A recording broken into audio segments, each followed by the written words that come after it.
All men are created equal, that they are endowed by their Creator with certain unalienable rights. Life, liberty, and the pursuit of If liberty means anything at all, it means the right to tell people what they do not want to hear.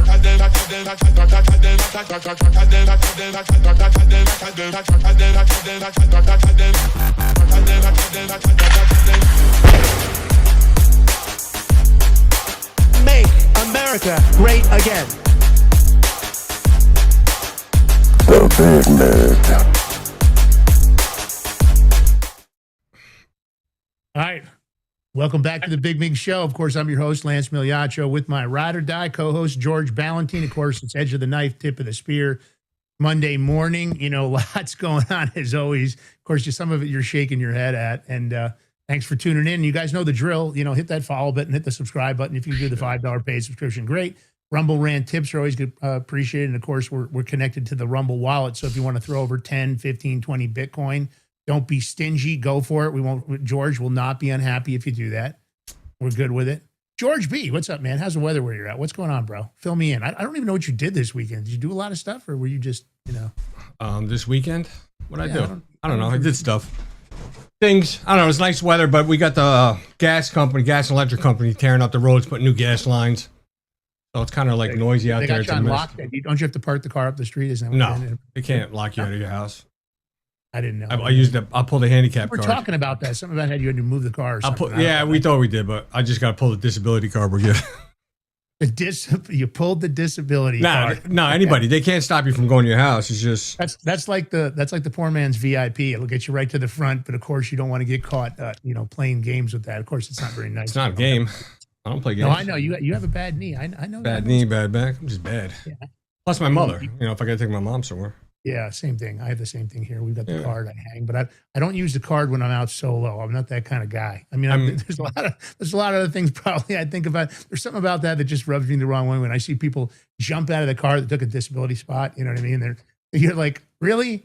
And they look like they could run a marathon. You know, I just want to say, so Tina Peters got free today, everybody. So make sure you send her a little message on X or whatever. Yeah, I'm sure she's relieved. I don't think her health was doing all that well. All right, well, listen, we got to always give a shout out to our sponsors. You know, we do it, of course. We love our crypto, as you guys know, but we also love our gold and silver. And the guys over at Genesis Gold Group, in my opinion, do it right. This is the 62.2 gram prepper bar. And they came up with this because they thought, how are you going to walk around with a 1 ounce token? You know, what are you going to carry around, a pair of tin snips if you have to make a payment? Having some gold and silver on hand is always a good idea. And in my case, I think the 62.2 gram prepper bar is a great solution. It's easily broken down in your choice of 3 separate denominations. You can see them there when I tilt the bar. You just snap off a small piece to make a payment.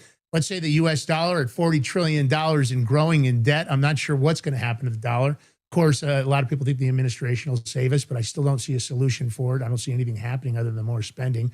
And it's a perfect gift for everybody. A lot of people say, oh, is it a prepper? No. How about precious metal lovers? I still have gold and silver my dad gave me when I was a child.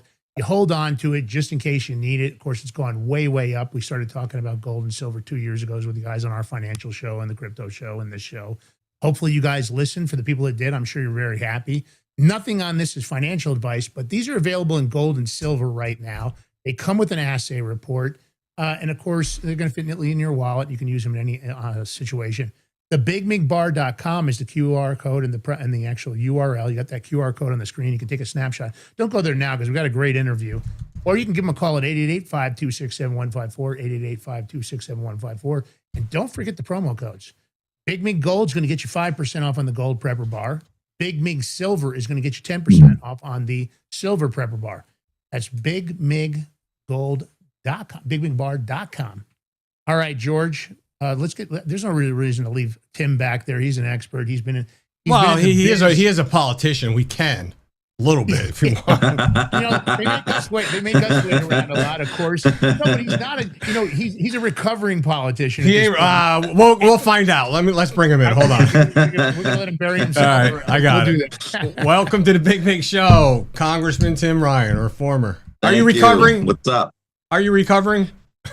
I feel fully recovered, actually. Oh yeah, yeah. You're Wait, hold on, right now, anyway, hold on. Wait, you switched from Democrat to Republican? George. That would not be a recovery. Yeah. No, it wouldn't. George had to take, the shot was clean. He had to take it. You know, Tim, I don't know if you ever watched our show. On our show, we talk about the Uniparty in D.C. And I feel like a lot of times, you know, what the founders and framers had in mind isn't necessarily what we see in daily activity. And there are some people that stand out. I think you are interesting as a Democrat. You stand out for a lot of reasons. I looked at a lot of your material from, you know, past and present. And I want to give people in the audience a little background. So, of course, he's former U.S. Congressman. He served for over 2 decades representing Ohio. Became a leading voice, you know, on American manufacturing, economic revitalization, healthcare, and working class communities. And, of course, today you're co-founder of Unlikely Majorities and a national speaker focused on rebuilding trust in American institutions.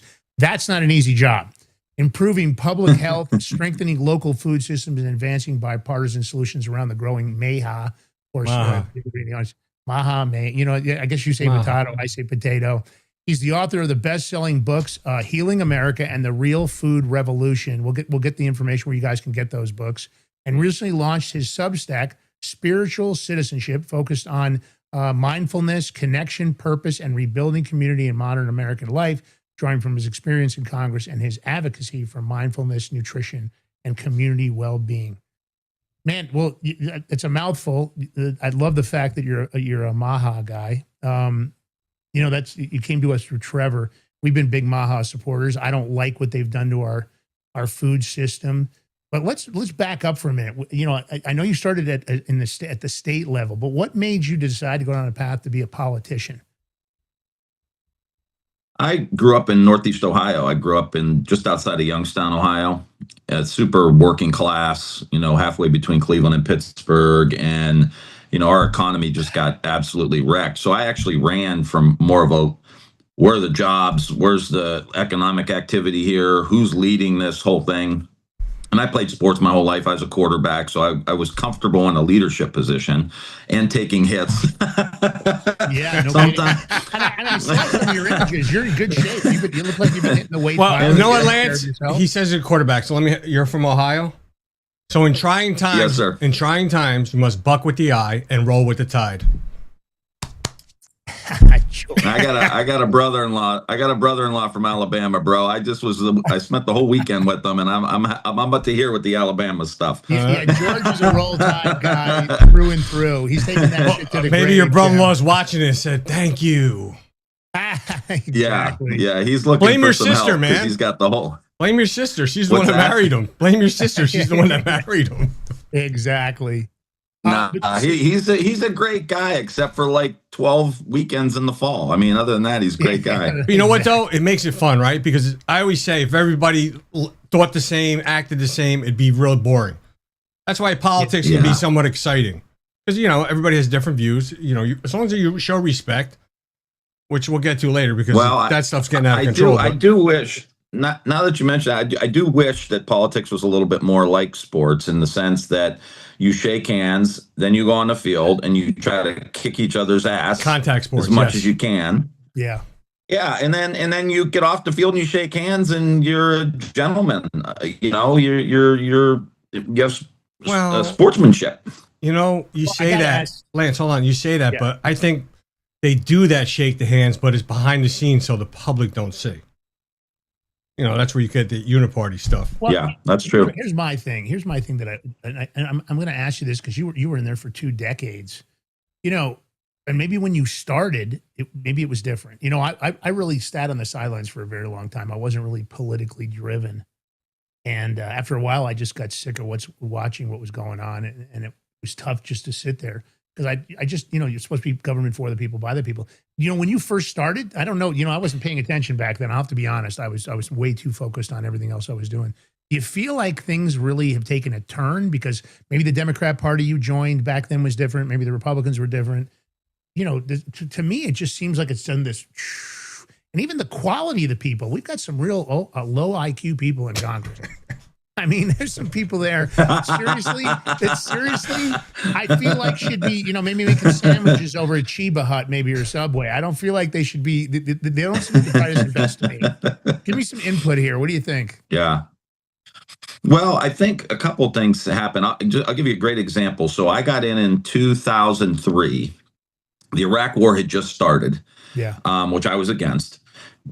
And we actually, Bush was very unpopular. I think even after his reelect, he was like 30 some percent. Democrats took over in 2006, the House and the Senate. We literally were passing budgets.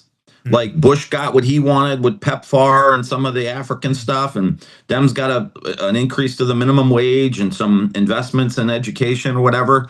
But the budget still passed. There was no, we're shutting down the government. We're going to default on our debt. Like all this bullshit you hear that is all performative and it has no substance to it. So that when I got in, it was like, okay, we lost the Congress. So I'm going to get about 1/3 of what I want because I'm the president, maybe a little more because I'm the president. But the Democrats are going to get almost 2/3 of what they want. And we're going to try to just, provide some stability for the country. And then in 10, and then, it just got progressively worse. And then people started hating each other. The algorithms took over. No one has a freaking conversation. There's no exploration of where. I mean, we're in such uncharted waters right now. We need complete reform of the government. And some of that may be we got to innovate within the government. Some of that's going to be free market. Like there's going to be some balance of this. And if we don't talk to each other, we're never going to know where that sweet spot is. I think our government is it's far too gone. And I mean, as a whole, from Congress, Senate to our 3-letter agencies. It's in our Constitution. If we're unhappy, we can install a new government, get rid of it. I think that's where we're at. It's too far gone. So much stuff is hidden. So much more stuff comes out. It's just crazy. And the thing that's hard for me, right? Because I'm a transparency, accountability, and consequences guy. I feel like there should be equal application of the law, equal protection under the law.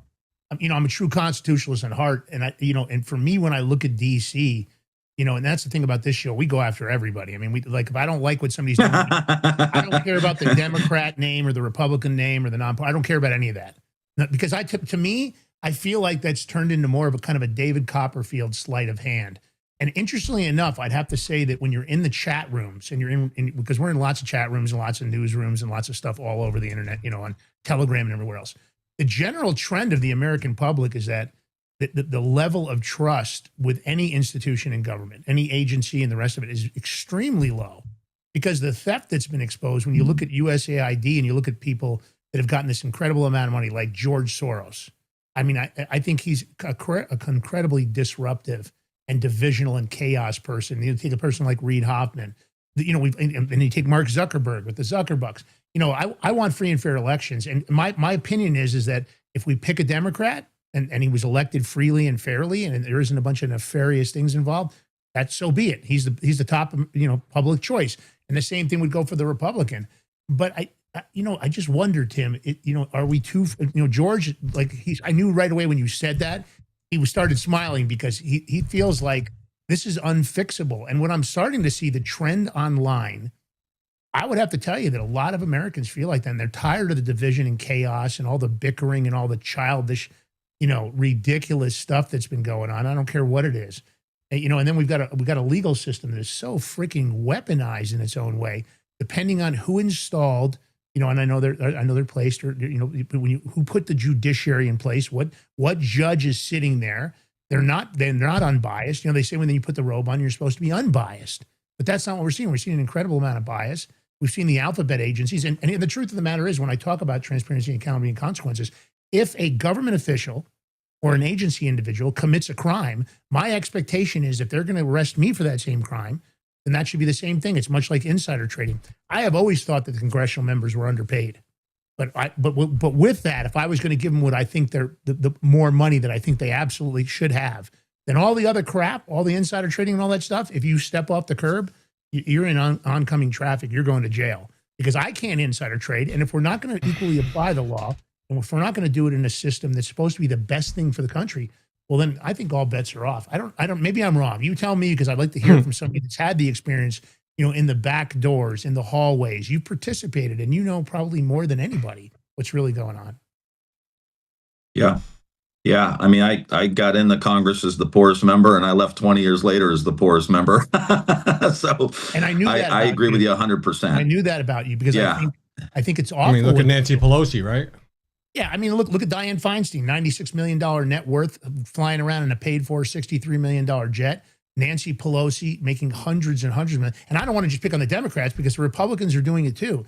Yep. My issue is if the laws are on the books and if they're going to come and get Tim Ryan because he just got a tip from somebody in Congress and they're going to come for Lance Migliaccio and George Ballantyne, then I want him to go get the congressional members. If a federal prosecutor destroys evidence in a case, and I don't care whether it's a J6er or it's another case that has nothing to do with anything on the Republican side, because that's a more Republican-leaning topic, I want those people I want those agents sanctioned, fired, and immediately indicted. And I want the same thing for judges, and I want the same thing for federal prosecutors. And we're not doing it. Yeah. No, I agree. I agree with you 100%. I mean, that's the only way you're going to ever rebuild trust in the system is to make sure that regardless of what political party, I mean, who's placing the $500 million bet with the war in Iran and the oil markets? Like, exactly. Come on, like, what are we doing? It's not what we're here for. They're getting fat. They're getting fat over there, Tim. Can I get the tip? Yeah. If I can inside the trade, somebody throw me a bone. Can I get a bone? I mean, a bone. My thing is, look, if the law's not going to be equally applied, then let's go wild, wild west. I'm ready to go full gangster mode. If I'm not going to get prosecuted, great. Let me go out there and make a living, just like the congressional members do. And I also think the lobbying is out of control. It's gotten worse and worse and worse, and they're just buying congressional members, they're buying senators, and it doesn't stop. Yeah, I mean, this is when I say there needs to be reform. You need campaign finance reform. You need immigration reform. You need economic reform. You need educational reform. I just want to go back to what George said about, I'm personally not ready to give up on the American experiment. And I hope you guys aren't either. And I hope your audience isn't. But from time to time, as Jefferson said, he talked about having a revolution every 19 years.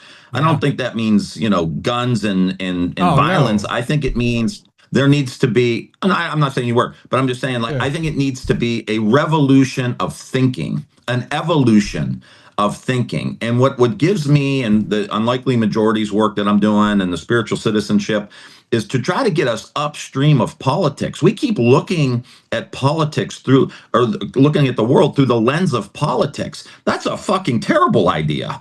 Like Horrible.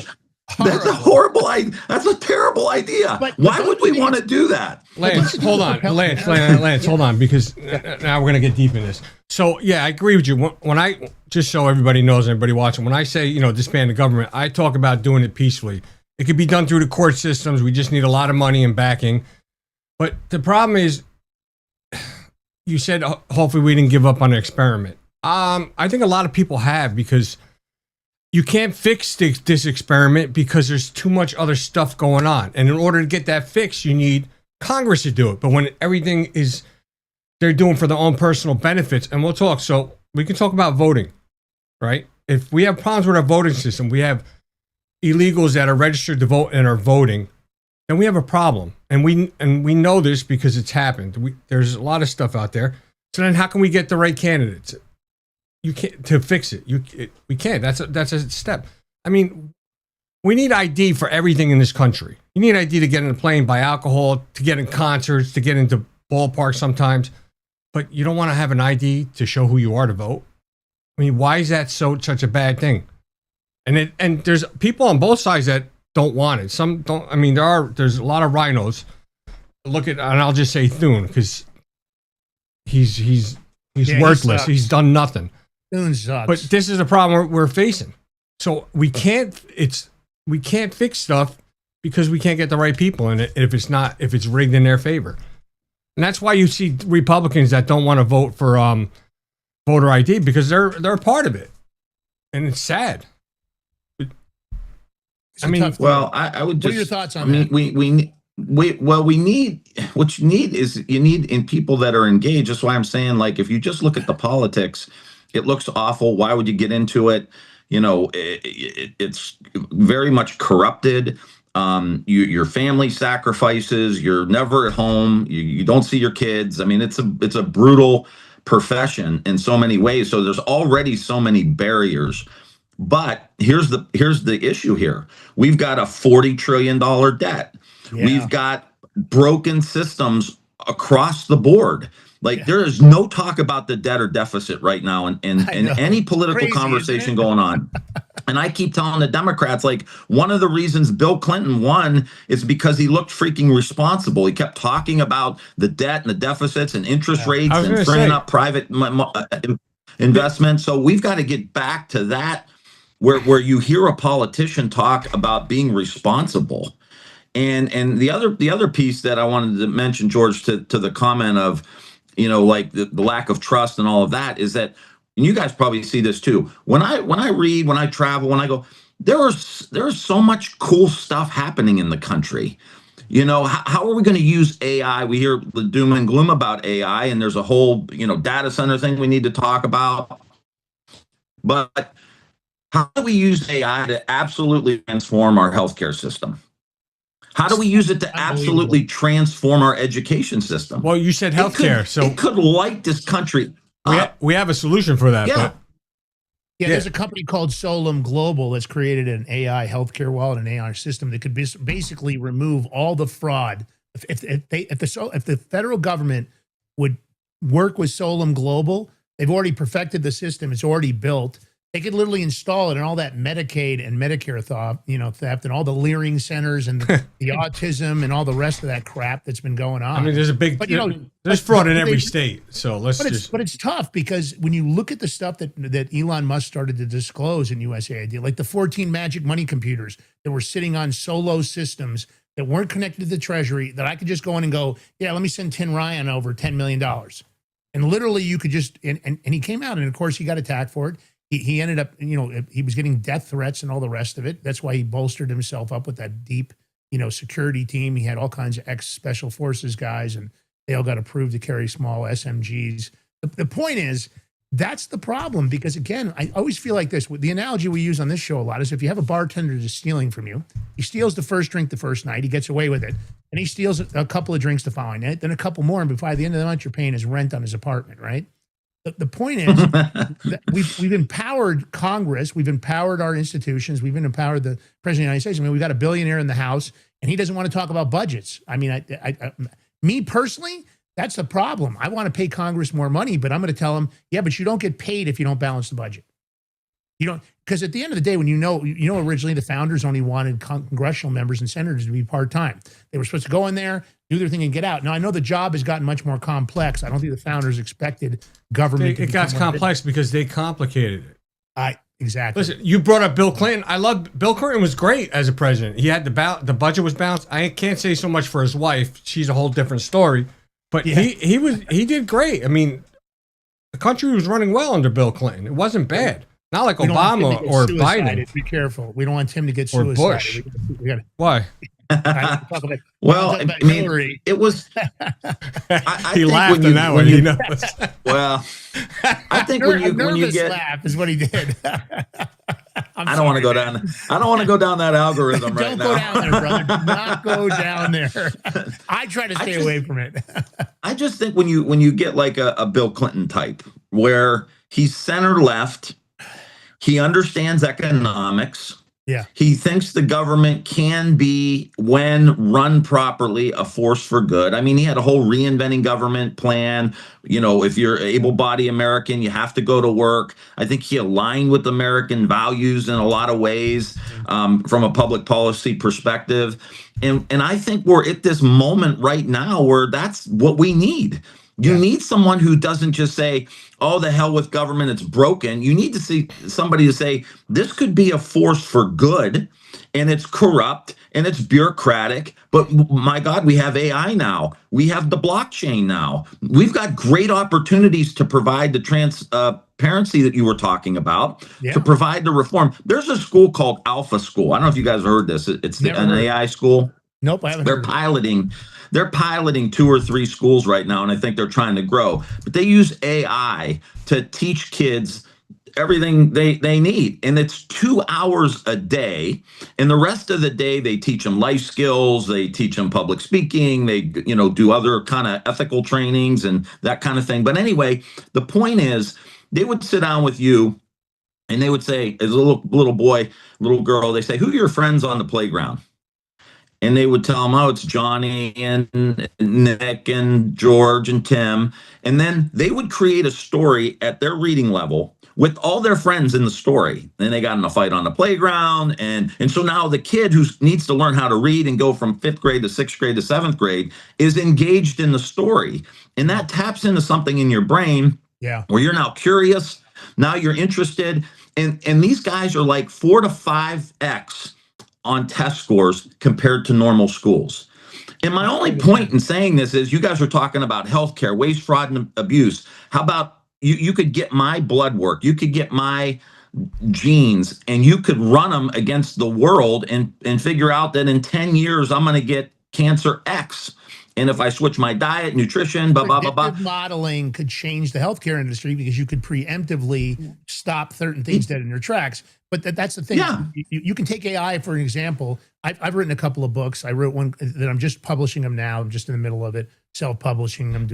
I had to learn a lot of stuff, but I got one called Blood in the Streets, which is from the Rothschilds. And it's about AI, but it's not really about the AI Terminator panic thing. It's the fact that this is an opportunity like never before. It's a gold rush, and it's beyond anything that I've ever seen in my lifetime, at least, when you look at historically the possibilities. But even when you talk about predictive modeling in the healthcare industry, what's incredible is it's the research is going on, say in Japan, Korea, India, because you could be facing a health issue here, and because the doctors aren't up to speed, you could run a search on Claude. If you created a medical agent in Claude and you deep research that medical agent, you could come out with some stuff that would completely save your life, change your medical situation.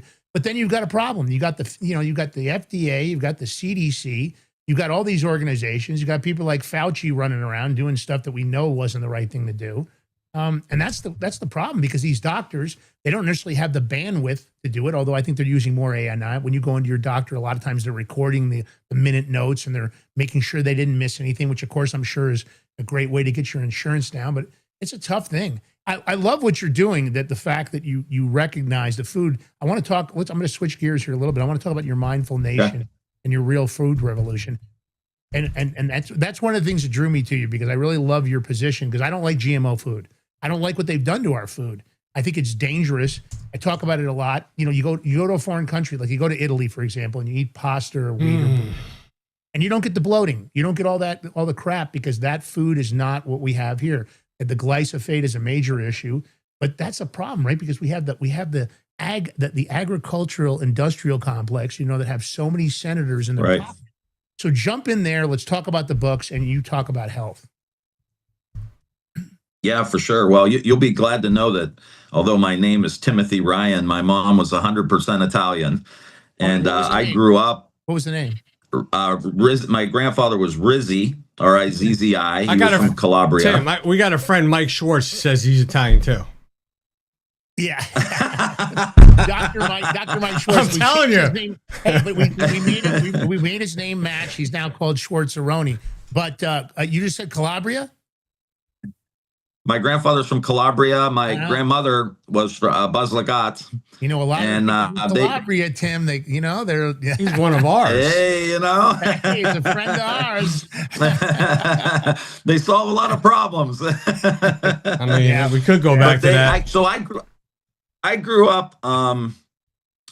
My grandparents lived a couple streets down from me, and our little Catholic elementary school was in between. So either after school, my grandmother was at our house cooking, or we would walk to their house, and it was pizza and pasta fazool. But they were picking stuff out of the garden. They had this huge garden. Yeah. You know, we had peppers and eggplant, tomato. So I grew up in an amazing childhood of like eating great food that was made from scratch. I mean, my grandmother would make fried dough. She'd make cookies. Like I'd drive back. I had a 3-hour ride to college. She'd give me a box of cookies.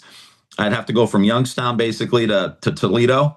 Those cookies didn't make it past Cleveland. Like they were gone. You couldn't have taken those cookies into the college dorm, because you would have been attacked. They would have thrown you to the ground and stolen the cookies. So you had to eat them before you got to college. You had to eat them. So the point is, like, I grew up really appreciating like healthy, clean food from the garden and how good it was. And you all, we all have our grandma's sauce as our favorites, or our mom's sauce is our favorite. Like, we ate great. And then you start experiencing what we experience. My grandmother gets so mad if we bought a pizza, if we went out to dinner, she'd be mad at us. Why don't you come down here? I'll cook for you. Like, so. But the thing is, once you eat, informed me. You eat good food like that from your grandmother, going out to eat, it doesn't compare. It's like, huh? Yeah. That's like going out. People think Olive Garden is Italian food. Come on. that didn't count. Well, we were fortunate. You get the unlimited breadsticks, I've never been there. I never went there. I never go there. Yeah. Okay, sorry. We had eaten there a few times because of other people, and I have to say it's a pretty disappointing. When you grow up in that kind of culture, right? And where they're growing the vegetables and they're making, the sauce has been on the gravy. Some people call it gravy. Some people say it's sauce, depending on your family. But the point is, it's sitting on the stove for 10, 12, 15 hours. You know what I mean? You can't wait to dip a piece of bread in there, And it's funny. I talked to Roger Stone a lot about cooking and food, right?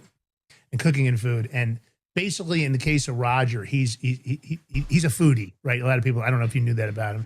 He loves to cook. He does it. He cooks every Sunday, and his family grew up like that. We talk about it, and the point is, it's a family bonding event too, right? It's this culture of sitting and sharing and eating and enjoying, and it's a different scenario. It's just a different world in a lot of ways.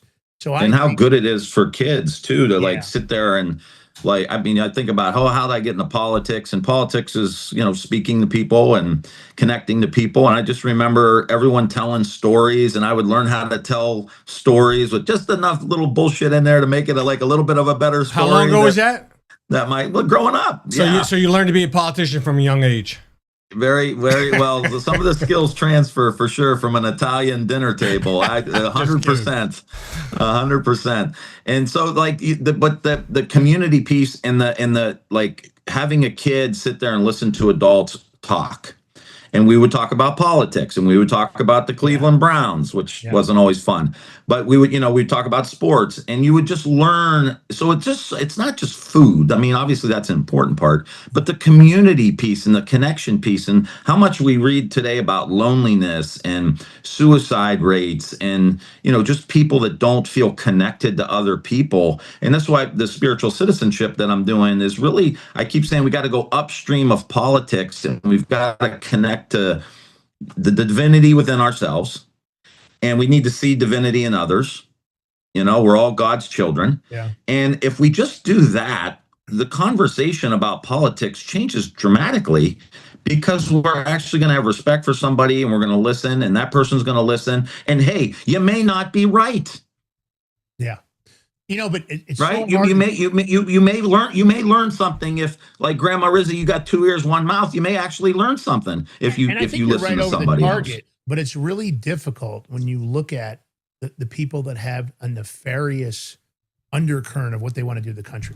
When I look at the Soroses and I look at their Open Society and the 64 NGOs worth of money they got out of USAID, and then when I look what the funding was used for, or I look at somebody like Reid Hoffman, the vision and chaos for the people that get involved with that in the United States, that they don't have good intent for people.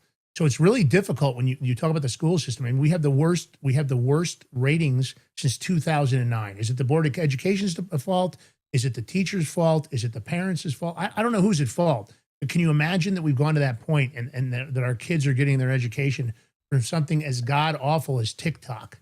Let's put a challenge up there that you're going to lick a toilet seat to win a challenge on TikTok. When you look at Chinese TikTok, it's a completely different product.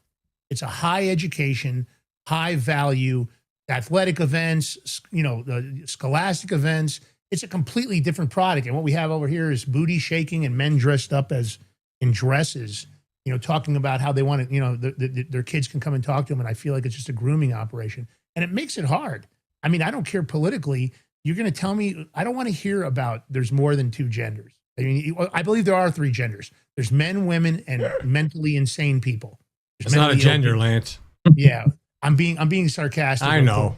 But it's a struggle. And you got the school system that they want to be part of that. It's like, some kid, the fact that they even think they have the authority to talk about transitioning your child.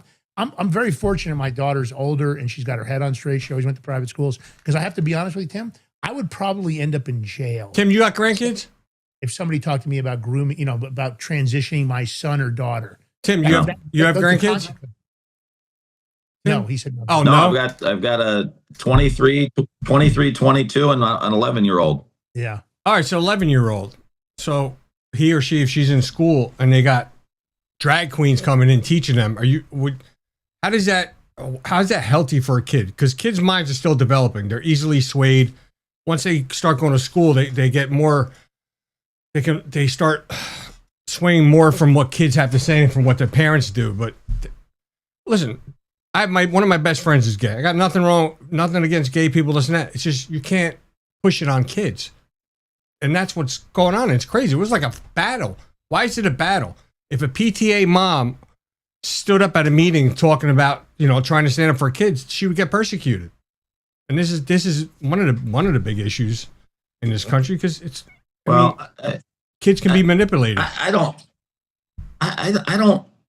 not seen that in my kid's school. I've not seen anything like that. Great. And maybe we're fortunate. We've got a great school system and great teachers, and they focus on the reading, writing, and arithmetic, and developing their social and emotional skills and all of that good stuff. And I think that's where we want to be. I don't think we need to get distracted by these other things. And this is why you need people to run for office and run for school board and be competent, smart, strategic leaders in these communities. And we can't all just check out and say, well, it's someone else's problem, because then you get what we got. You get people who don't have the skill set. I mean, you think about like a city council in, small town Ohio somewhere. It used to be like the president of the bank, the superintendent of schools, the guy who ran the local factory, a head of the union.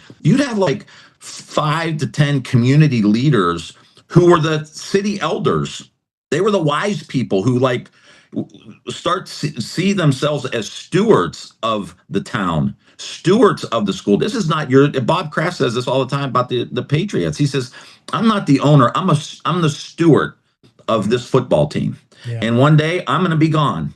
And if we had other people say, I'm the steward, I'm the president of the United States, I'm just a steward of this. I'm in a long line of other people. I'm a congressman. I'm a steward. I'm on the board of directors of the United States. And we get so narrow and so ego focused and so greedy. And like all of these things, we operate from fear 100% of the time, it seems like now. Yeah. What team, what company, what church functions at a high level going from fear? Yeah. It just doesn't work. It's a short-term thing, but everyone's afraid. We talk about on this show a lot that common sense, this is George's saying, I don't want to steal it from him, common sense is not so common. And I always say that about the people in D.C. when people say, well, what do you think, Republicans? I said, I don't think either. I think I want to look at a candidate, because in some cases, some of the things Fetterman did, I thought he was going to be terrible when he first started. And some of the things, he really showed some common sense. And it's not because I'm looking for anybody. One thing we don't do, we don't kiss ass here. I don't go along because Donald Trump says something. If I don't like what he says or does, we come right out and say it. And I'll say it about any politician. For instance, I'll give you one right now. He endorsed Lindsey Graham. I think Lindsey Graham is one of the biggest rhinos. The warmonger Lindsey Graham. Let's just say it right there. The Israel mouthpiece. But that's the issue, right? Common sense is not so common. The level of integrity and the level of knowledge and the level of I'll say IQ points. I mean, we don't have that. I mean, Ilhan Omar and Jasmine Crockett and many people on the Republican side, and even AOC that seems to be getting groomed and filled to. Maybe she's going to make a presidential run. It's frightening. I mean, I'd like to see AOC and Kamala run together on a ticket. Oh yeah, that'd be the brain trust. But the point is, my argument is, I always tell people in the audience or people that I meet on the street, if somebody comes up to me, I always say, get rid of the R and the D. Just ask yourself, is this person who you want in that seat? And are they doing the job for the American people? Or did they go in there to make a shitload of money for themselves? Like MTG. I mean, she rolls out of here. She comes into Congress with less than $700, and she rolls out in 5 years. Of course, she waited till she was confirmed to get that retirement package, right? So she could keep it in the chain. And she rolled out of there with $25 million. the average person can't do that on 176 or 190 some odd $1,000 a year paycheck. By the time you pay the bills, and especially a congressional member that has to travel and go out and entertain, I know there's some other funds you guys get or you did get, but it's bullshit. She shouldn't be rolling out of there with 25 million, because if you and I did that, there'd be a full SEC investigation, and they'd probably be coming in the door right now with flashbangs and kicking our dogs. Yeah, I didn't know she left with that much money. Wow. 25 mil. Are you sure it's 25? 25. You go look it up. I have a That's personal crazy vendetta of that, because to her and her family, they did have a construction business, but it's not worth that much money. So she is shady.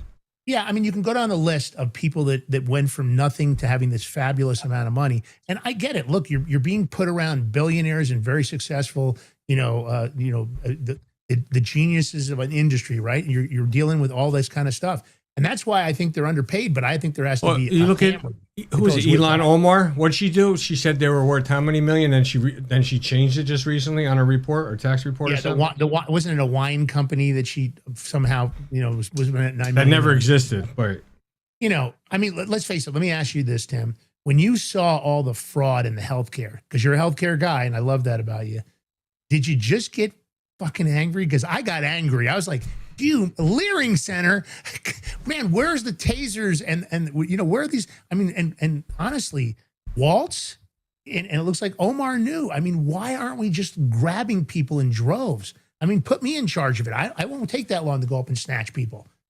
I just can't believe it. And they were walking out. With suitcases full of cash.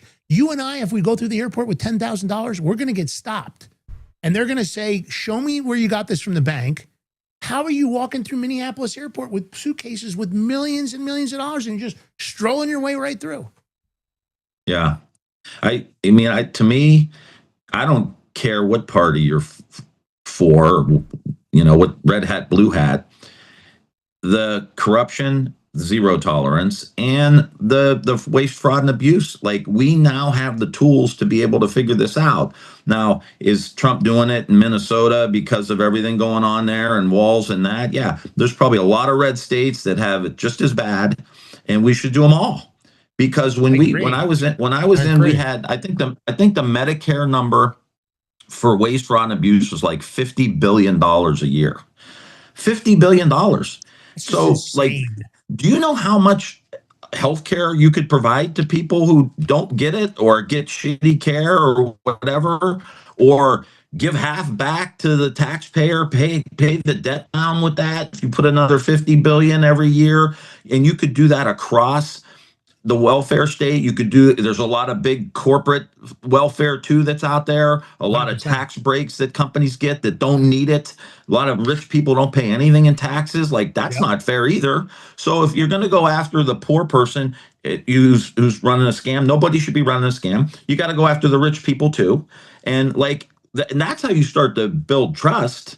Right? That's how you start to say, well, this government's actually working. Okay. And that's what I always said, like, I got in a lot of trouble because I would take on Democrats, like the student loan forgiveness. I was against that. Okay. Yeah, but I would get calls from very powerful Democrats. Like, show me you got guts. Take on your own party.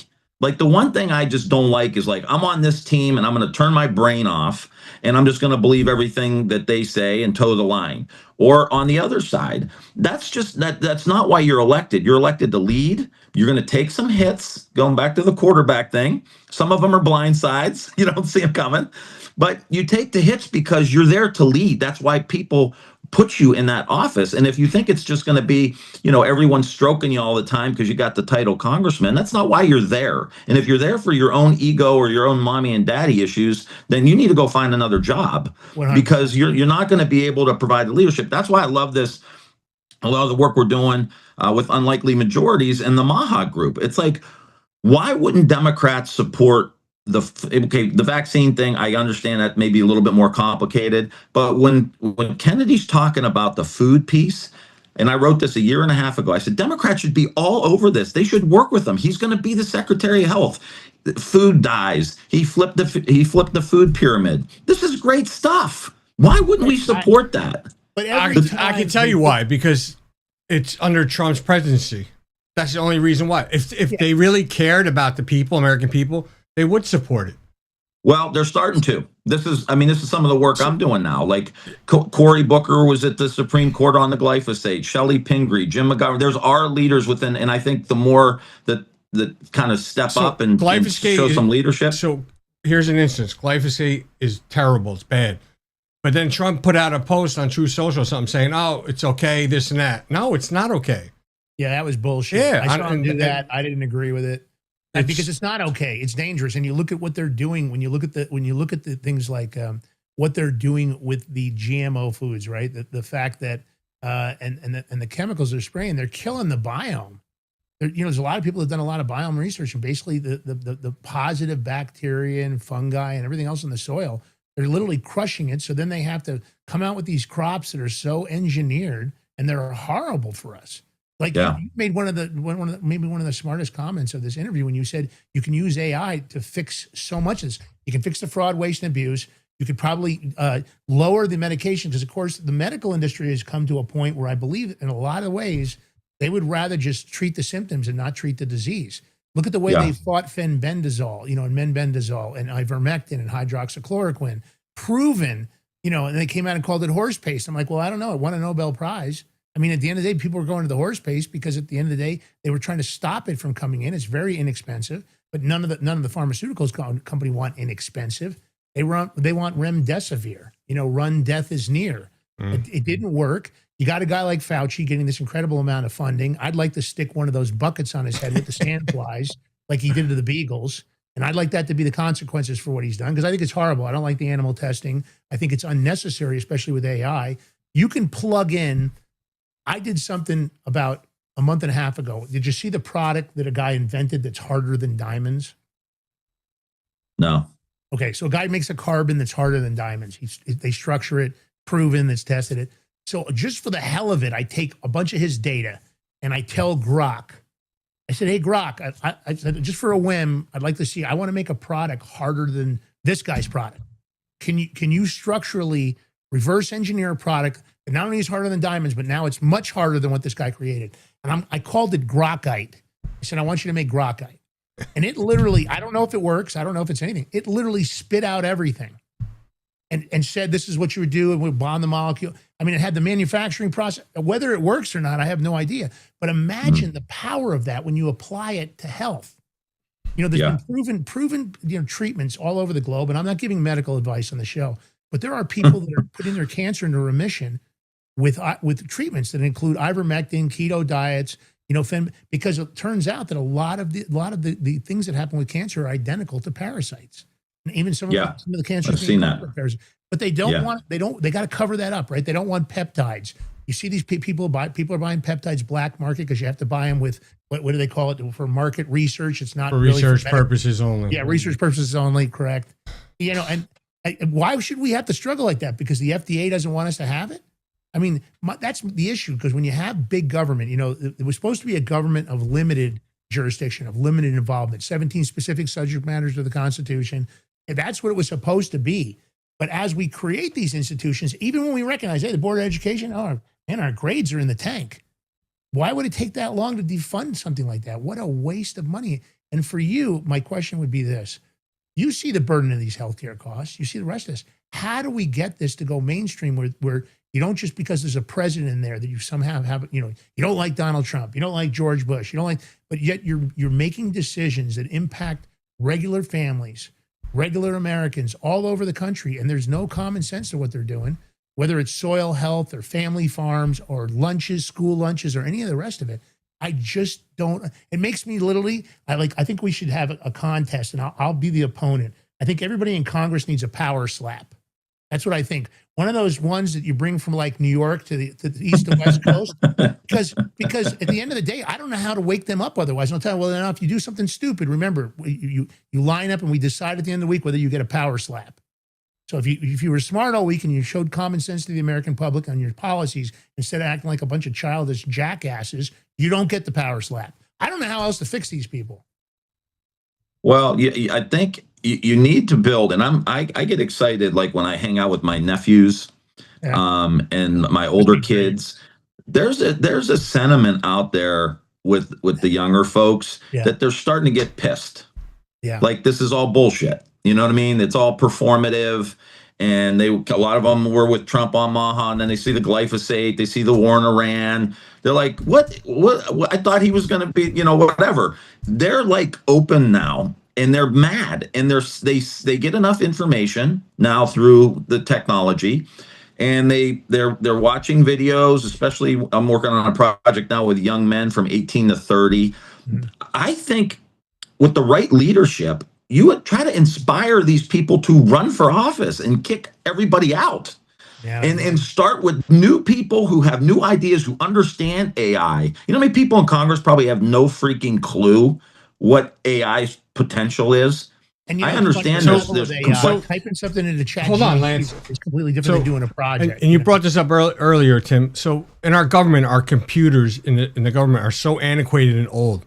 So if you upgraded all those systems, computer systems, even with AI, you'd probably be able to stop a lot of that corruption, the abuse of money being just sent out anywhere. The question is, will it ever get done? Yes. Will they ever do it? Yes. Yes. I mean, that's why they want the old company. That's why they want the old computers and stuff, so they can keep the old computers in place. Yeah. Exactly.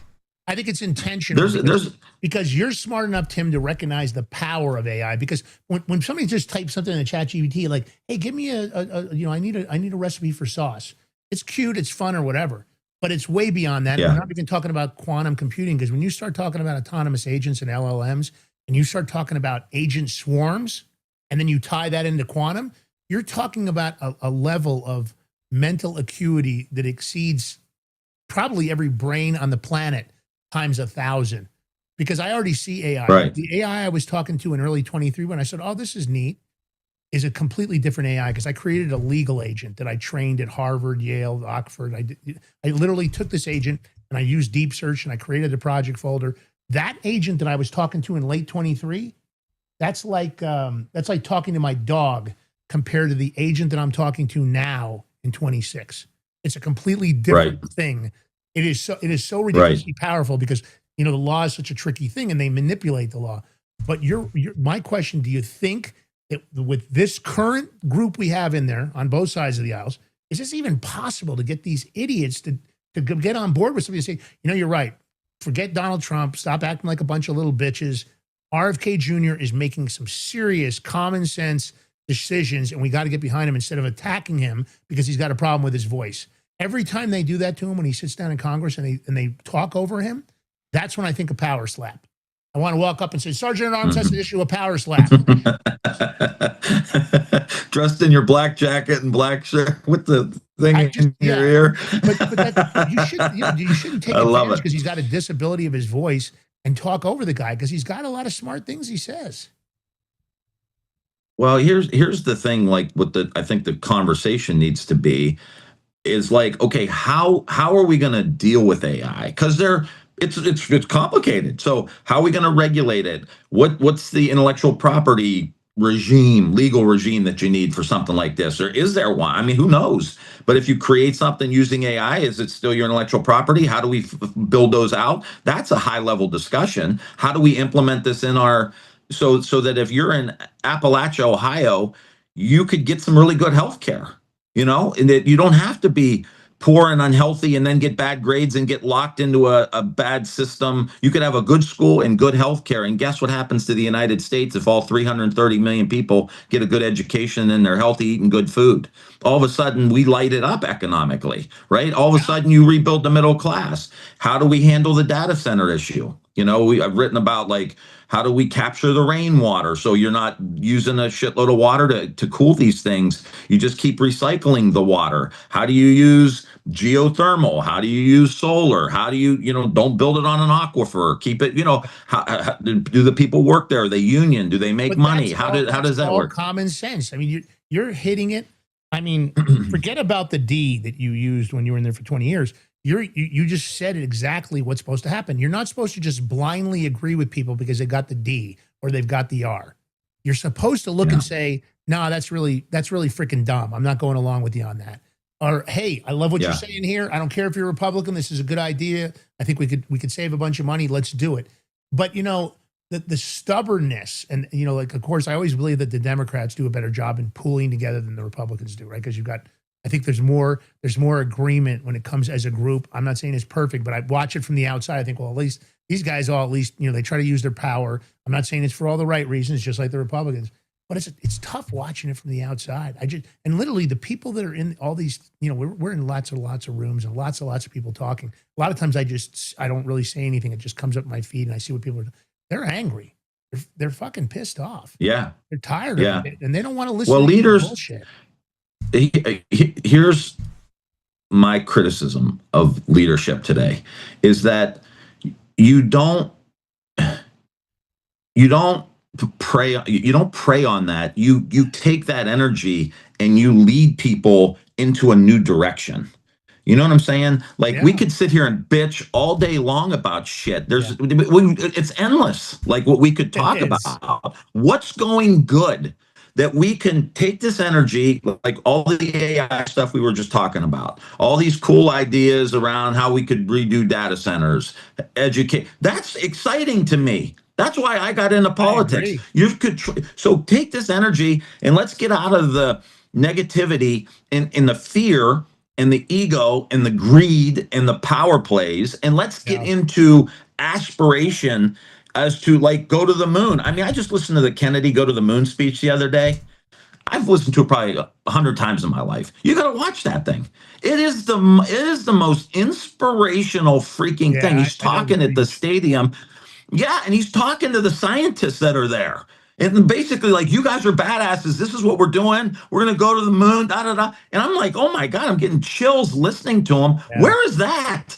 I want to go to the freaking moon, bro. Yeah, and you want to know something? I agree with you. But, you look at what he wanted to do. He wanted to get rid of the Federal Reserve, probably one of the most corrupt things that we have.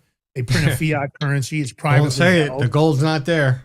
Yeah, George and I believe that there isn't any gold in Fort Knox, and somebody took it out of there at the $43 it was valued at, or just straight smashed. Yeah, believe that, Tim? The Federal Reserve values the gold there for $43 an ounce.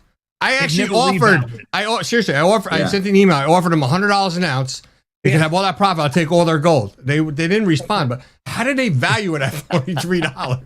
I'm shocked and appalled they didn't respond, George. We were going to split that. No, he wasn't. But well, that's like a post World War II price, right? I mean, I think so. But decades ago. That's the thing. But you look at the Federal Reserve, you look at the IRS, you understand why it's in the territory of Puerto Rico versus being here in the United States. If you really understand the system, the Federal Reserve, I guess I probably wouldn't be in there very long because I would probably be a hammer. But if I was president of the United States, we wouldn't have a Federal Reserve. Yeah. I would go after all those institutions and all those families, and I would claw back every dollar they ever made from us. I think it's a corrupt institution. I don't think it's good for the country. But that's the issue, right? Because if we really get down to the core of what we're looking at, if you and I were, Tim, if we were sitting there, because I think you're a common sense guy, I'm probably the angrier of the two of us. But if I was looking at it and I said, I would probably say, Mr. FDA, what is this bullshit right here? Like, let's talk about this right now. No, we're getting rid of this. The peptides are coming in. Because I want people to be safe. I don't want a bunch of bad. The peptides, because you get them so cheap at prices that it'll just take away from everything Big Pharma. Yeah, but that's the problem I have. See, I don't like lobbyists. That's the problem we all have. Yeah, the lobbyists, in my opinion, if you're gonna take perfect example. Let me give him an example about lobbyists. But let me finish this. No, because I give him an example because I have a question. I was going to suggest NASCAR jackets. That if you take money from lobbyists or you take money from NGOs, foundations, or super PACs, and congressional members have to wear and it's going to have to go to the knee because, of course, you're going to have a lot of patches. And the patches are put on you based on how much money you got. So when you go to the American public, because we have the speech and debate clause, which allows congressional members to basically lie in Congress. We know that. It works. You can get away with it. I think they have to go to the podium with their jacket on. And just like I do, just like when I say Genesis Gold Group sponsors this show because there's laws on the books, FCC, I can't make a recommendation by a sponsor if I don't acknowledge that they're paying me to make that acknowledgement. I think they should have to do the same thing. Oh, by the way, I'm going to talk about why we need to continue to give people the jab. I'm sponsored by Pfizer, Johnson & Johnson, Moderna, and now I can tell you what I'm going to say. Because I think we need clarification because that's the tricky part about the media and Congress. A regular American doesn't know those things. So when he hears somebody in Congress, Congressman so-and-so and all the proper, hit the gavel and let's make it and he gets up there and he makes a statement that we all know is bullshit if you have any experience. It's an ugly thing. And then what happens is, of course, the paid media sources, which I believe they should also have to acknowledge they're getting paid and they're being funded by George Soros or anybody else. I don't care who it is. I don't think that's a disservice to the American public. That lying, I mean, I'll be honest with you. When they edited Kamala Harris's 60 Minutes? Yeah, her interview, 60 Minutes, I would have snatched their FCC license. They're lucky I'm not the president. They would have been out of business overnight. I said, if you're going to lie to the American public, you're fucked if you got me in there. My nickname for her was Thunder Lips Harris. So here's the thing with lobbying and what's happening right now. I don't know, are you familiar with the Clarity Act? So the Clarity Act, it's for crypto, and the bankers, I guess they're getting to the Senate Bank Committee, have been fighting to get staking left out of it. And staking is you can stake your crypto and earn money off of it, which the banks, if banks don't want to change their ways, that's on them, but they don't want to compete with that. And I don't even know. It said came out of committee, supposed to go to the floor for vote, but we still don't know what they changed in that bill. I haven't seen it. I'm waiting for them to put it up. They haven't put it up. So, but these are the politicians that are writing this bill to either allow it or not allow it. And that, that's a problem. They don't want this. I mean, because of course the interest rates, the banks have been inherently terrible. I mean, 30%. When I heard Donald Trump said he was going to get people 10% credit card interest, it didn't happen for a year. Full of shit. Yeah. Well, he can't force that. That's why he can't force that. I know he can't, but Congress should have jumped on board with that because every American would love to see that 30% interest on credit cards, and then you put money in a CD and you get 1.5%. It's the nastiest thing. And now you've got staking, which you can get these amazing amounts, which changes retirement for people. At the end of the day, there's a lot of big companies they can pay anywhere from 3, 4, 5 up to 10% for staking in safe vehicles within the decentralized finance world, right in the crypto world. But you got these bankers in the way. And again, it's that kind of stuff that I think the American people are seeing that, and there's a real anger that I see people talking, and I'm not talking, and it's both sides. They're just angry about stuff, and they're getting angrier and angrier and angrier. And I'm worried about it. I don't know what's going to happen. There's a real anger going on. Tim, I have a question because they just came live, I think last week, because you have an 11-year-old. Did you open up a Trump account for him? Yeah, or no? Because any kid from under 18, a parent can open for their kids a Trump savings account, which is a great thing. There's a lot of like Dell, they put a lot of money into it, a couple other billionaires matching funds, which is great because the kid will have something once they turn 18. They'll have these savings grow. I mean, I'm just reminding everybody on air too that it just went live, I think, last week. Yeah, we're saving for his college. We got a fund. I wasn't able to do that for our older 2 kids because I was in Congress, but the young one will have college taken care of. So, but look into that because you can open up that savings account for him. Where the money, dude, I don't care whose name's on it. I'll say if I'm going to make some money off it, I'm good. Yeah, of course. The point is that you through your history, I looked at a lot of stuff because we put everybody on the show. And we look at everything from a different perspective. We're pretty unique that we don't lean one way or the other, and we don't blindly follow. But that's the interesting part about it. So I guess what I really want to say to you, because I know we're going to be close to running out of time with you. If you could make a decision right now, what do you think the top priorities? What do we fix first? And how do we get these congressmen, other than a power slap, how do we get them to start using the word common sense instead of division and chaos? I think you need a reform agenda. First and foremost, we have to deal with the debt and deficit. Like everything else, that it can absolutely undercut our economic growth moving forward. And so we have to take care of that. And then we need reform across the board. And I think like the president, and Congress, they got to bring these things to light. Like, you remember when Clinton got in, he had this big economic kind of conversation. It was a round table and he had all the smart people there. And he actually stayed there and listened and talked. And you need one of those on AI. You need one of those on industrial agriculture and how do we rebuild the soil and have all the stakeholders there. I think you need like a series of these national discussions where all the people who don't trust can actually have a voice at that table, or someone who represents their voice at that table. And how do we build a coalition around each of these issues to move forward? Immigration. I mean, to me, like, I don't even think there's that much. For most people, there's not that big of a difference. You need to know who's in your country. You need to absolutely know who's here, and you should not get to skip the line unless there's a massive humanitarian issue. Then we understand, right? You're escaping a gang. They're murdering kids in a country. Okay, there's an exception for that. I think everybody would agree with that.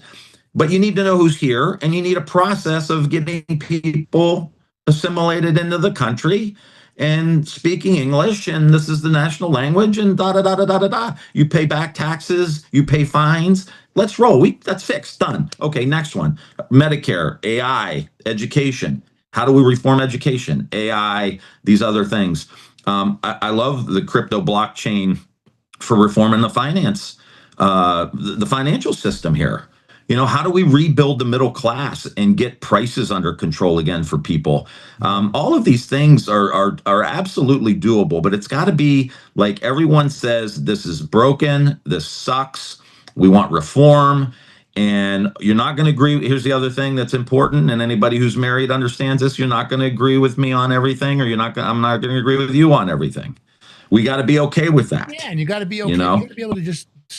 Here's the thing. We can disagree, but we respect each other. That's how you have a conversation. Go get a beer. Let's go get a beer. Dialogue. I don't drink, but I'll take a soda or water. But I'll buy you a beer. But it's true. I agree with you 100%. And that's, when we look at the whole spectrum, if the whole country is the 10 points, right, far left and far right, we're only going to really get the middle 8 points, because you're always going to have these extremist, crazy people on the left, and you're going to have these far right, neo-Nazi, crazy racists on the far right, right? So we can only really hope to get the 8 points in the middle, because you're going to have one group screaming at the top of their lungs about one thing, and the other group, those people aren't really winnable in their own way, because they're extremists. And I see it on certain platforms. I see extremist rhetoric and things that I don't really like. It's not what I believe the U.S. is supposed to be. I know that when my grandparents came here, they came here. They came into Ellis Island. They opened up one of the first 3 Italian restaurants in New York, and that's how they started. No kidding. Yeah, one of the first 3. It was the 3rd Italian restaurant to be opened in New York at that time. But the point is this: what you're saying is exactly what it's supposed to be. It's interesting. I would bet that when we put you on the show today, there was, because we have some hardliners that watch our show, and we get all kinds of people watching the show. I get comments that, like, you guys are just doing a show differently.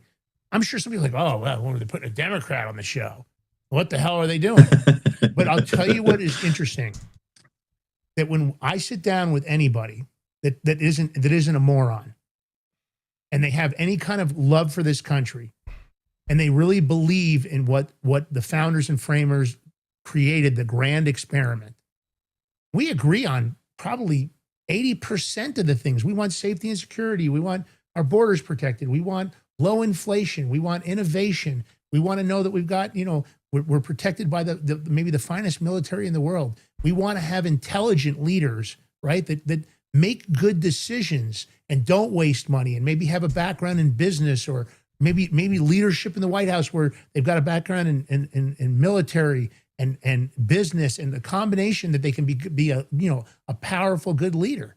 And the truth is, that's the thing that I think, what I look at is the nefarious operation of division and chaos, that we are getting groomed in our own way, just like TikTok does to the kids with these stupid challenges. They want the Chinese want a low IQ populace in the United States.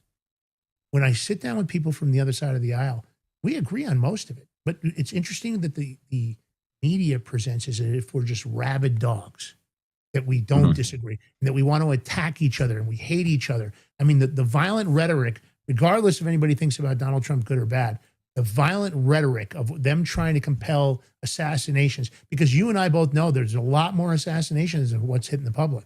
His first presidency, from a guy at the Secret Service that I know, they had 25 or 28 what they believe were verified assassination attempts on Donald Trump.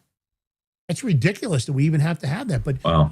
when you take a Congress that wants to salivate like a bunch of moronic animals, and get up there and say all the wrong things, and it's not just Donald, it's not just the one aisle, it's both aisles. American public's sick of it. They've had it. And I'll be honest with you, I'm a little concerned because of the rhetoric I see that people are talking about. They're very, very angry. And when they heard about the waste and they know that their Social Security, for example, the Congress borrowed what, $2.8 trillion from Social Security? If that money was back in there, my mom could get more Social Security that she's living on. It's disgusting.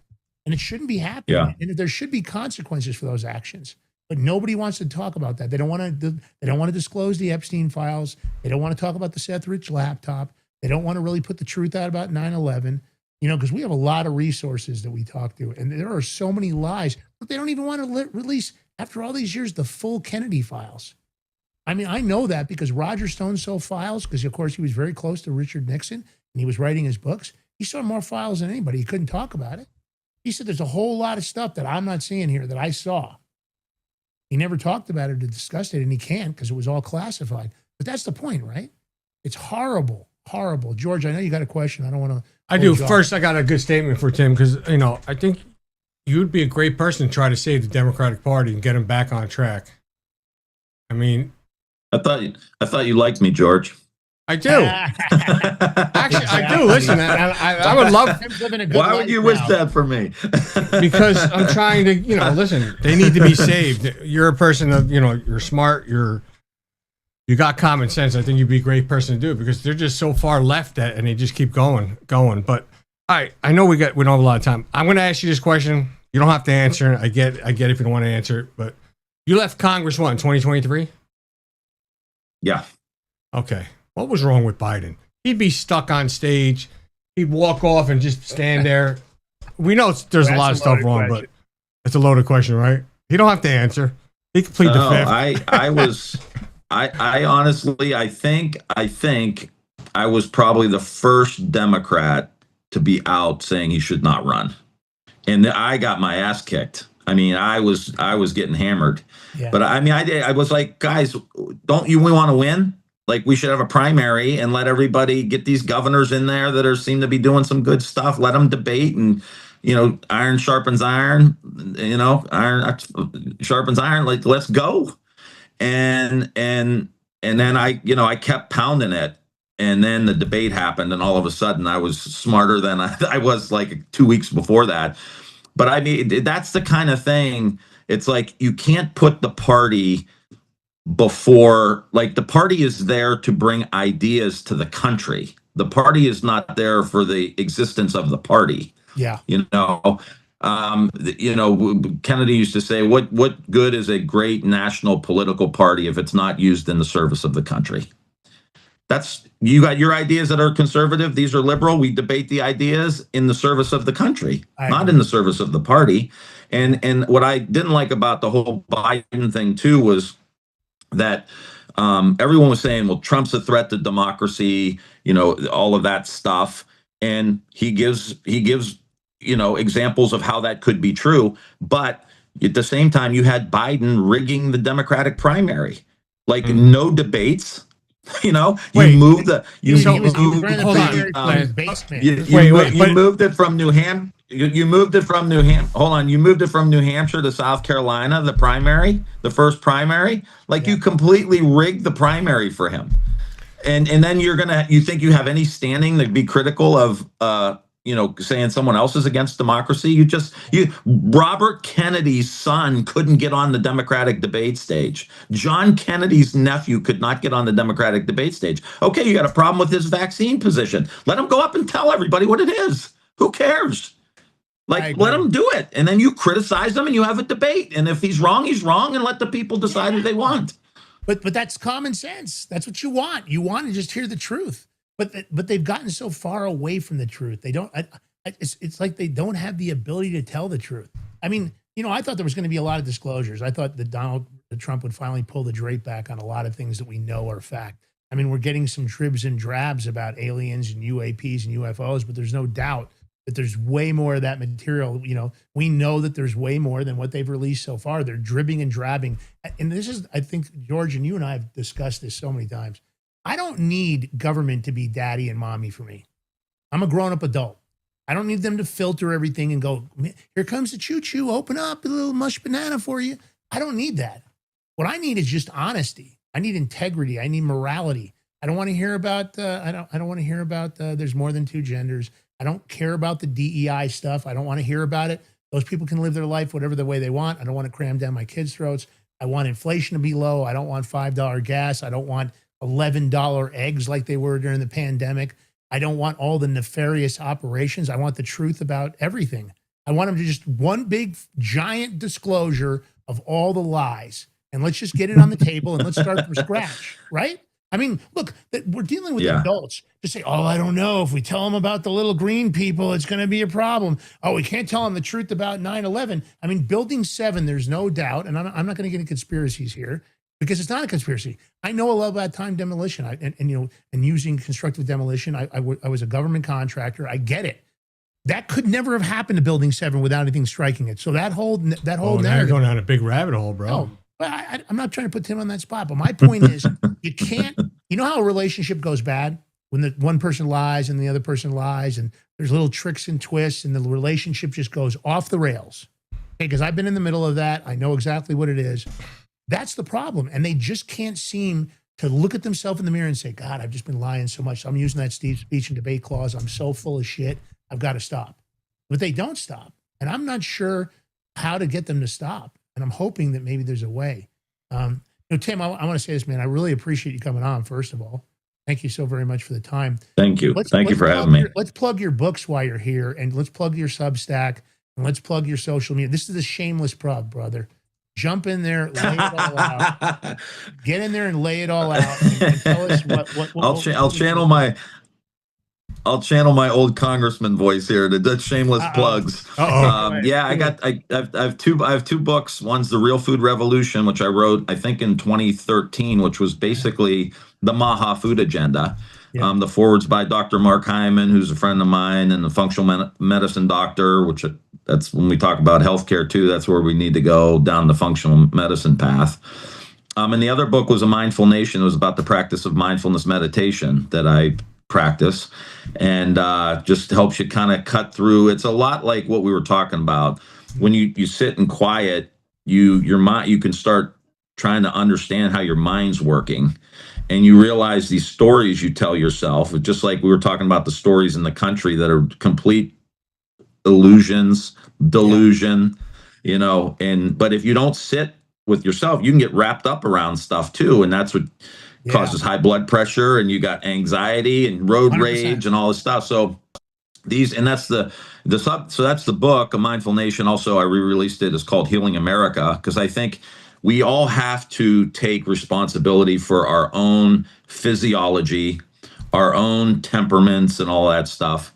And then Spiritual Citizenship is my new Substack, where I'm writing about civic life with the cross-section of neuroscience, sports psychology, just fat meditation. I'm fascinated by how coaches coach kids, like especially at the collegiate level, how they discipline them, how they make them better. Like, that's what our schools should look like. You know what I mean? Like, what are we feeding our kids in schools? It should be excellence. It should be innovation. Right. Are we? I mean, the food should be perfect. It should, listen, at the end of the day, they're here to replace us. We want to get replaced by the finest and the best. I mean, isn't that what the plan would be? I should have said this earlier. Well, think about, like, George. Yes. Well, George, you were talking about like Alabama football or Ohio State football. Like, well, here we go. I'm gonna bring us together, my man. Hang on. I'm bringing us together here. But like, think about how Saban or Ryan Day or Jim Tressel or who, like, how they take a kid that's 18 years old and turn him into a frickin' man.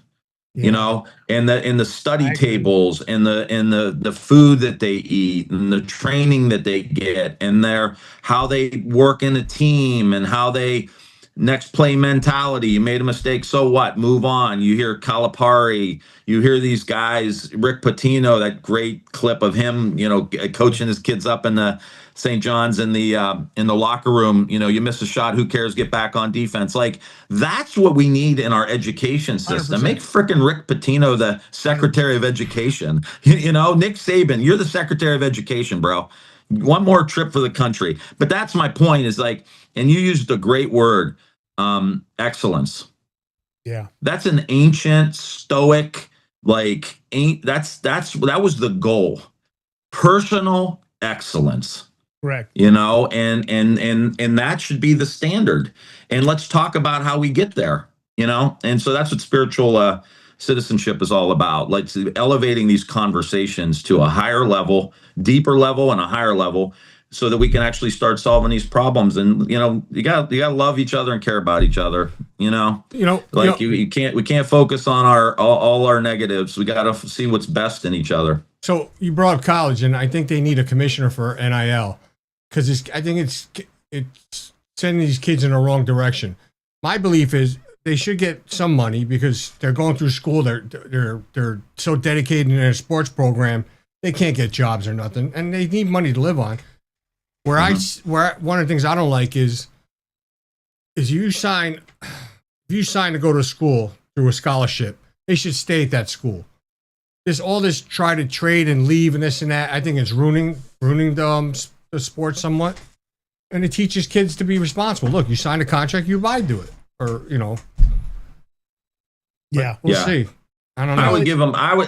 I'd give them one transfer. You know, I mean, everybody makes a mistake. Everybody makes a bad decision. Things don't work out. A coach leaves, whatever. You get one. All right, one transfer, but are they eligible that year or they got to wait to play? I don't know. I'll figure it out. Doesn't matter to me. But like you get one out, you know. Yeah. But I think you're right. You can't be going 4 different schools in 4 years bouncing. It's a bad. And then there should be something. Yeah. I don't know if they have this already or not. But if a kid gets all this money in college, there should be some kind of money manager helping or assist them so they don't just blow that money. You don't want them to buy. Well, they're doing that now. Are they? Okay, yeah. I didn't know. So a lot of these schools are setting up like I don't want to say a department, but like financial planning for these kids and showing them they could be set the rest of their lives, even if they never go to the pros. And you know, no doubt, and they deserve it. They're putting in a lot of hard work. I think it always matters. Tim, where do we find your social media? Give us our X. Give us wherever you're at. Where you're at Tim Ryan, I think is my X. You think? You handle your X account? You got somebody doing it for you? You got people doing it for you? No, I do it. I mean, I have an assistant that every now and again I'll say, hey, just post this, but I usually do 98% of it. We'll follow you from our accounts. We've got some pretty decent accounts over on X. Cool. Is your handle Instagram, Tim Ryan on X, or what's the handle? Yeah, at Tim Ryan. Just Tim Ryan? Yeah. Let's see. If I put Congressman on there, no one would follow me, George. That's it. I can't do that. Are you? Is it a picture of you with your kids with the hats on? Is that you? Yeah. That's me. Oh, it doesn't say former congressman or not, huh? Leave that part out. we leave that. He's trying to hide that. We want, you know what? We want Tim to be able to walk down the street where this is heading. I don't know if that's going to be. I just sent you a follow because I'm going to do because I take a lot of short form content and I'll tag you on it so you get it. You see it. And I'll please do. The Big Mig Show, and for my personal account, Lance, we've got about, I don't even know what we've got now. We've got a pretty awesome. I'll follow you guys too. Got to bring you back on just to do like just it, when you have time. Bring you back on. Just we'll go over whatever that day's politics or the day before. Come on and do some news segments. It's good to have other people's insight, and like I said, as long as everybody's respectful, we have fun. Look, where I like you guys at? You're in New York. I'm in North New Jersey, right by New York City. Yeah, I'm living in the socialist state I'm close of Colorado to you. Currently. I'm here in Denver. So not so great. Where are you at? The socialist state of Denver. You know, with Colorado. Denver's a city, bro. Colorado. Soros. Denver's a great town. Denver's a great town. I love Colorado. I don't like the politics here, not because it's the Democrat side. It's just that I see a lot of non-common sense. This city could be just incredible if they would just get their shit together. And it's horrible what they've done. I think Jenna Griswold is a horrible, horrible person. I really do. It's got not only just Tina Peters. I've just heard a lot of stories. I'm not a big, Polish fan. There's just a lot of people here, regardless of Democrat or Republican. I don't think they have the best interest of the Colorado state people. I just don't think they do. Hey, Tim, so listen, first of all, thank you very much. Great interview. Great having you. Thank you. Great perspective. Thanks, guys. All right, if you guys like the show, you know the drill. Thumbs up, comment, share, hit a subscription button on the way out. Maybe a Rumble Rant tip, 10, 20, 30 bucks, whatever you want to throw us. And, of course, follow us on social media. Follow Tim Ryan, G. Ballantine, Lance Miliaccio, and the Big Mig Show. Catch us here Monday through Friday, 11 a.m. Eastern Standard. You know how we do it. Going after everybody, trying to bring you the truth. We'll see you guys tomorrow morning. George. Thank you. Last word. Thank Tim, you. thank you so much for coming on. I'd like to get you on again just to do a roundtable. It's going to be an interesting year for college football because we'll see what's going to go happen. Anyway, you all have a blessed day. Love you guys. Peace out. I might have to let it drop. Represent, gotta do hella big, had to run it back again, get light up. Represent, had to do hella big, had to run it back. Are you ready to stand up for your community and support your local sheriff? Join the Constitutional Sheriffs and Peace Officers Association and become a vital member of the Sheriff's Citizens Posse. At cspoa.org, we empower citizens like you through weekly webinars, arming you with the knowledge to back your constitutional county sheriff. Together, we can uphold our Constitution and ensure liberty and justice for all. Your community needs you now more than ever. Visit cspoa.org and join the Sheriff's Citizens Posse today. Make a difference. Stand for freedom. That's cspoa.org. Your country, your fight, your future. What if you could predict your financial future? And what if you could trade on it? Introducing Block Trust IRA, the future in your hands. An astonishing 88,000 millionaires were created last year from the Bitcoin boom, and you could be next. Block Trust IRA is the only crypto management firm powered by AI-driven strategies, ranked #1 in the world by Bitcoin Magazine. The Block Trust IRA platform is built for everyone, from first-time buyers to seasoned investors. Predictive AI technology that was once only reserved for insiders and elites is now available to you. It's time to leave the old buy and hold strategies behind. Your assets are protected with military-grade security, offline cold storage, and $200 million in insurance. Visit BlockTrustIRA.com to book your free consultation and ask how to claim up to $2,500 in deposit bonuses today. Bitcoin changed the game. AI changes the strategy. Hi folks, I'm here today to introduce you to the Prepper Bar from PrepperBar.com, the most unique precious metals product we have seen in a long time. These 62-gram bars are perforated and easily broken down into your choice of 3 different sizes to fit a multitude of needs. Whether it be from asset protection from inflation, economic turmoil, or its unique utility for barter and trade, the Prepper Bar makes a perfect gift for all the precious metal lovers out there. Exclusively made here in the USA and selling out fast. Available in both gold and silver, these slim Prepper Bars fit neatly in your wallet, and their utility enables use in any situation. Forged through rigorous training and honed by the finest instructors on Earth, these K9 units serve beside our nation's warriors as they fight to preserve what we cherish. When these warriors complete their duty, the Warrior Dog Foundation provides them with a home deserving of the service they've given us all. At our state-of-the-art kennels, they receive rehabilitation and care suitable for heroes, because that's what they are. Be a part of giving them a future today. Visit WarriorDogFoundation.org.